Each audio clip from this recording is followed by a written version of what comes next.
Hi everybody. Just a quick update for this week. I'm not going to give a really extensive lecture. I just wanted to let you all know about the discussion post that's going to be due this Sunday, as well as a little bit of information about it. So I just posted a discussion post about Chapter 6 from Writing with Style, which is about diction. So how to make your writing clear, how to make it more concise and more effective. So in that discussion that's just been posted, there's 4 different questions, all having to deal with different parts of the chapter. So the first question is about how do you make a sentence, how do you make something clear and more concise? How do you cut words out, keep the same meaning, and make the sentence stronger? So Trimble discusses various ways to do this. He gives an example on page 54 of a student that he met with, and they took one of his sentences and they cut it from 14 words to 7 and made it clearer and stronger. So he talks about how to do that. Question 1 is answering, well, what does he tell the student? How do we identify which words to cut out? And how do we change words to make them stronger? Question number 2 is taking an example from your icon essay and potentially editing it in the ways that he recommends and explaining why you think that the sentence is now stronger. Question 3 is about not using the passive voice. So in the chapter he talks about how using the passive voice can make writing very vague and ineffective, and using the active voice makes writing much stronger and clearer and more argumentative. So why does he say the passive voice is ineffective?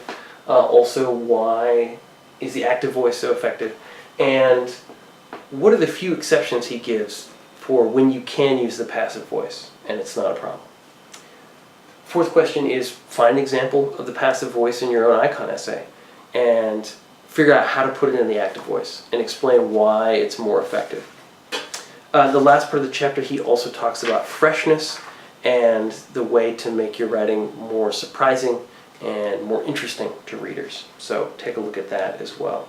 So that's the discussion on diction, which is due this Sunday. Should be pretty short and easy. Read the chapter, answer the questions. Make sure that there are at least 100 words, that if you need to quote from the book or provide detailed explanations, input all of that so that you get the full points. Make sure to be original, as always.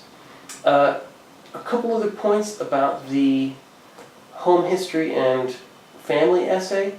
This is just sort of building on what I talked about last week with advice on how to write the essay. So the first thing, of course, is read the 4 essays that are listed in the assignment. Reading these essays will give you an idea of how other writers have talked about their identity as Americans. It'll give you a bit of a perspective on how people's identities are different and how they're shaped differently. And all of our experiences can impact us in different ways. So read those before you write the essay to get a better idea of how to do it. Secondly, do some brainstorming on what all the various things that formed your identity were, and then try to pick out which were the major 3. I wouldn't just pick 3. Do a little bit of brainstorming. Do free writing. Do bubbling or clustering, whatever works for you to figure out that first part. Once you have 3, give us the background information on those 3 that we need to understand them. So in your introduction, tell us whatever background information on the 3 things we need. So if the 3 things are your mom, your dad, and your favorite hobby or something, you might tell us a little bit about, okay, where are your parents from? Where did they grow up? What is your favorite hobby? Why did you get into it? That sort of stuff.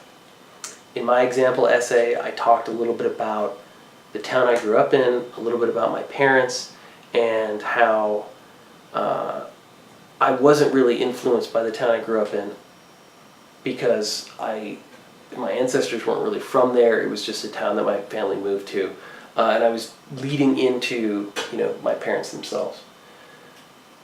At the end of your introduction, you want to make sure to have a very clear thesis that these 3 specific things influenced my identity. And it could be friends, teachers, movies, TV you watched, games you played, your race, your gender, sexual orientation, your parents, any of those things. Just be very clear, and these three things were the most major in forming your identity. In the next 3 paragraphs, in your body paragraphs, detail how those things shaped your identity, whatever they are. Give me a whole paragraph explaining how they did that. Tell me what they did to shape your identity. In my example essay, I talk about how my father shaped my identity, how my mother shaped my identity, and how science fiction television, specifically Star Trek, shaped my identity. In the conclusion, I just sort of summarized, how these were the major things that shaped my identity. Other things did as well, but that was kind of part of how I understood, how I learned to understand what it means to be an American. The last thing to keep in mind is that your essay doesn't have to be anything like the authors that you're going to read. It doesn't have to be anything like mine. Any way that you deal with your identity and coming to terms with what it means to be an American, or coming to America and learning about America, that works. It also doesn't need to be as long as mine. Mine's almost 5 pages. Yours just has to be a 5-paragraph essay. So if each of your paragraphs is 5 to 13 sentences, then that's plenty. So it probably will turn out more like 2 pages, something around there.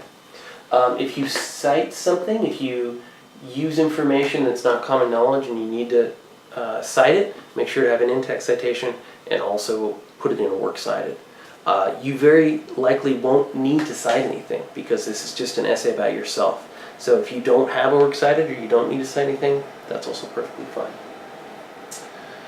Okay, so that's it. The last thing I would say is if you know you're going to be gone for spring break, if you know you're not going to want to work on any of your assignments over the break, which is not a bad idea, try to finish this essay this week. Try to get it done and turned in, before you go into vacation mode, because it's going to be due the Sunday after next, and we're going to have assignments that following week. So if you know you're not going to want to work on it, get it done this week while you're still in school mode. Get it turned in so that when you come back, you'll be rested and prepared to do the next big assignments, which are primarily going to be starting on your research essay. So that's my big advice. Don't procrastinate. Do it sooner than later. And as always, if you have questions, if you want to send me drafts of your essays, or you have any passages you're having trouble with, please let me know. All right, that's it. Until next week.